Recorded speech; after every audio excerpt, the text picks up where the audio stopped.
Telah terjadi peristiwa kecelakaan kereta api Babaranjang dari Tarahan menuju Tanjung Enim di emplasemen Stasiun Penanggiran Kabupaten Muara Enim. Tidak ada korban jiwa dalam peristiwa ini.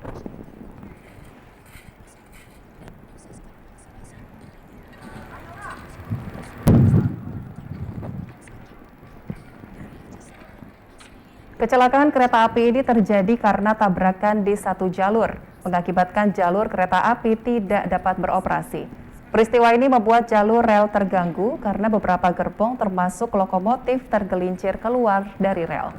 Humas PT KAI, Aida Suryanti saat dikonfirmasi membenarkan bahwa telah terjadi kecelakaan yang melibatkan kereta api Babaranjang di emplasemen Stasiun Penanggiran. Dalam kejadian ini tidak ada korban jiwa, sementara masinis mengalami luka ringan. Saat ini, pihak KAI sedang melakukan evakuasi dan perbaikan. Ditargetkan secepatnya jalur dapat kembali normal. Penyebab terjadinya kecelakaan belum diketahui dan masih menunggu investigasi tim lapangan. Dari Kabupaten Muara Enim, Kalbadri, TVRI Sumatera Selatan melaporkan.